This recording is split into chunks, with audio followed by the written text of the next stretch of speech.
Hello, and thank you for watching this Hexagon Geospatial e-training module, Automatic Terrain Extraction with Dense Point Matching. In this module, we'll see the prerequisites for automatic terrain extraction, see the interface for the dense point matching algorithm, and understand the settings and options to optimize your output DTM accuracy. The Automatic Terrain Extraction module has three algorithms available: sparse matching, ATE, dense matching, eATE, and semi-global matching, or SGM. Before running any of the terrain extraction algorithms, a block file must be created and triangulation accepted. A block file contains raw imagery and all information needed to run triangulation, including imagery, camera or sensor information, ground control when needed, and elevation data. By running triangulation, a model is created to define the relationship between the images and the ground space.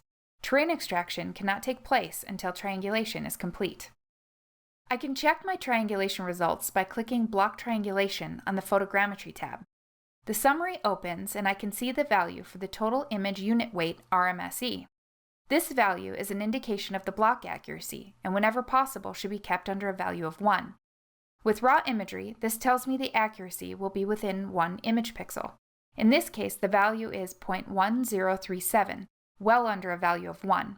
If I haven't already done so, I would click Accept and Update. In this example, that's already been done, so I'll click Close. To launch the dense point matching algorithm from the terrain group on the Photogrammetry tab, I'll select Generate, Enhanced ATE, eATE, and click Yes to the attention box to save any changes to my block. This is the eATE Manager. This interface has all the tools I need to extract my DTM.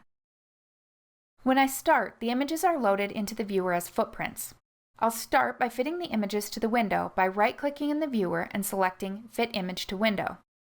To see the raster images, I can select all the images in the table and then add a check mark in the visible column for each image I would like to see, in this case all of them. Finally, along the top toolbar, I'll turn on the Display Raster tool. This will activate all images in the viewer. First, let's become familiar with this interface. Along the top, I have tools that allow me to modify my display, set preferences, and finally run the DTM extraction. On the left side, you'll find the Save and Open tools. Next are Viewing tools. With these tools, you can decide to view footprints, rasters, or different types of boundaries. They also include Zoom and Panning tools.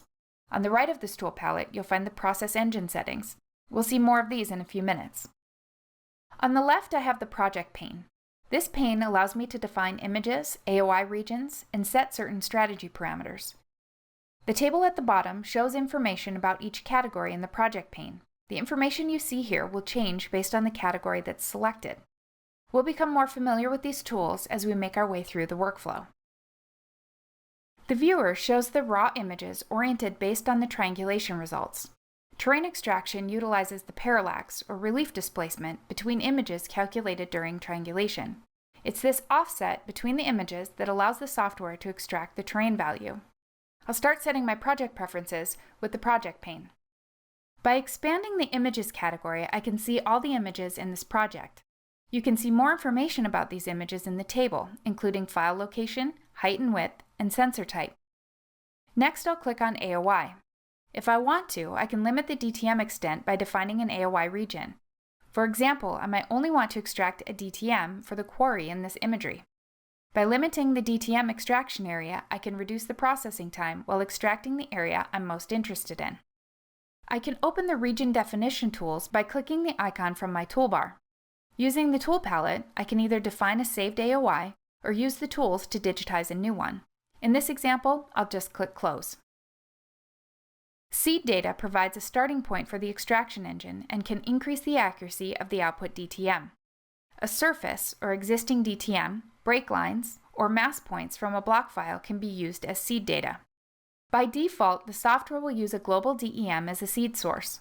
Here, I'll also add mass points from a block file. I'll select Add, Mass Points from Block File, and in the File Chooser, I'll select this DMC 10 cm block and click OK. It's now added with the global DEM as a seed source. Below Seed Source, we can select Strategy to view the strategy parameters that have been set. We'll take a closer look at this in the Strategy Parameters dialog box. From the tool palette, I'll start by opening the Process Engine settings. The settings within this dialog box can have a significant impact on the extraction processing time. Stop at pyramid level defines which pyramid layers are used in the extraction process. The default defines pyramid layer 0. This tells the software to use all of the reduced resolution datasets available and will ensure your extracted data is as precise as possible. It will also take longer to process. By changing this value to a 1 or 2, your processing time will decrease, but it may also reduce the accuracy of your result. Whenever possible, it's best to leave this set to 0. Point sampling density can also decrease processing time, but again, it can affect the accuracy of the final output. The eATE algorithm is designed to do a pixel-by-pixel interrogation. Changing this value tells the software to skip pixels and only use every second, fourth, eighth, and so on. This setting can be determined by weighing your accuracy requirements against processing time. Pixel block size defines the number of pixels considered in the processing at any one time. If your imagery has fiducial marks, the fiducial mark offset setting will trim your imagery so the fiducial marks are not included in the final DTM. If you were to add a value of 10, a 10% border of excluded area would be removed from the output. The Formatting tab defines settings for the internal processing. If you want to produce an RGB encoded output, be sure there is a check mark next to the RGB encode setting. In the Radiometry tab, the gradient threshold can be adjusted if your imagery has poor contrast or fidelity. Increasing this value can help the software find match points across the imagery and improve the output results. The imagery in this example has nice contrast, so we'll leave the default setting. A radiometry layer can be created to visually see how well the radiometry is working when computing the terrain output.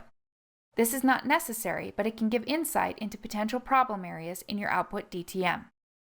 I'll click OK, and next we'll look at the output settings. From the toolbar, I'll launch the Output Settings dialog box. From the General tab, I can use the File Chooser to define where I want the output file to be saved if it's not already defined. The min-z and max-z values are threshold values used to constrain the eATE results. All values outside of this range will be discarded. The units are displayed on the right. These values can be modified, and in most cases, the values are derived from the global DEM and any other seed source when being used. However, if you have an LSR project, the default values will be -50 and 750 meters. The default values can be changed in the eATE preferences. By activating the bounding box, you can clip the output DTM by defining corner coordinates, or use the button to activate the AOI tools and define an output boundary. This is much like the AOI tool we saw earlier. In the Output Files tab, you can define which file types to output. When running eATE, you have the option to output 3 different file types simultaneously: a LAS or point cloud, a grid file such as IMG, DTM, or DEM, or finally a TIN. All 3 types can be selected, or, as in this case, just one. Today, I'll turn off the raster and TIN options and only output a point cloud. The Split tab allows you to split the output file into multiple smaller files and provides a couple of different options to do this. I only want a single output file, so I'll leave this set to none. The Thin tab allows for thinning of the final output data. This can be useful in cases where a system performs slowly with a very large number of points in the output file. With today's processing power, this is usually not a problem, and the defaults are recommended. The Classification tab defines what will be classified and how the software will identify buildings and vegetation. The default values for building and vegetation parameters usually do a good job at finding these features and are a good place to start. In this case, I'll use the default values. In Classification to Keep, select the classification categories you'd like to see in the output. You can select individual values, or in this case, tell the software to keep all the values. I can now click OK to the output settings. Next, we'll look at strategy parameters. As a general rule, it's a good idea to leave most of the default values. These values have been determined by engineering to optimize results. However, in some cases, changing the interpolation settings can improve the results. The interpolation method will fill in areas of missing values with one of 3 options. Mean performs an averaging across values, region considers a smaller set of points when performing the interpolation, and spike applies specifically to remove extreme values. A smoothing filter is also available to aid in a more homogeneous output. The degree of smoothing selected is determined by what features are in your input imagery. Less filtering is recommended to maintain the integrity of your data, especially when the area contains hard-edge features such as buildings. Finally, if the project imagery has poor contrast, a check mark can be added next to low contrast to improve the output results. I'll click Close on the Strategy Manager and Yes to save the changes and overwrite the existing parameters. Finally, I'll click on the icon to produce the processing elements. By clicking this icon, a plus sign has been added to the processing elements in the project pane. By expanding this folder, you can see the configuration files that have been added. Each file defines an element boundary that can be distributed and processed across multiple processors, or by using Condor to access processing resources on computers on a network. Using distributed processing can greatly reduce project processing time. Selecting the CFG file on the project pane highlights the bounding element in the viewer. There are times when the bounding element may be very small or be very redundant with other bounding elements. In that case, it's okay to delete the configuration file to save processing resources. I'll now click the icon to open the Batch Command Editor. By clicking Submit, I can define how and when to process the project. I'll increase the simultaneous processes to 3 to use 3 system processors at the same time. In this case, all 3 configuration files will process simultaneously. I can also choose to process now or define the date and time when the system resources are more readily available and run the process then. Here, I'll leave Start Processing Now and click OK. Now let's view the outputs. Here we see the Output Last file loaded in the viewer. In the upper left, the color by can be changed. As default, the data is displayed as elevation. Using the drop-down menu, we can change this to classification to see the classification categories. Finally, I'll change the display to color by RGB. This option produces a point cloud display that looks very similar to the original imagery. From the 3D View group on the Point Cloud tab, I can select Show 3D to open the point cloud in a 3D viewer. In the 3D viewer, you can tilt and zoom in to get a better view of the features. As you continue to zoom in closer to the points, they can become harder to see. In the Display group, I can use the Point Size tool to increase the size of each point. This helps fill in the space between the points and can improve the image display. I can also use the options in the 3D View group to change my viewing mode. Selecting the Perspective mode changes the points so they look larger, filling in the space around the points so they appear more filled in. This is similar to increasing the point size.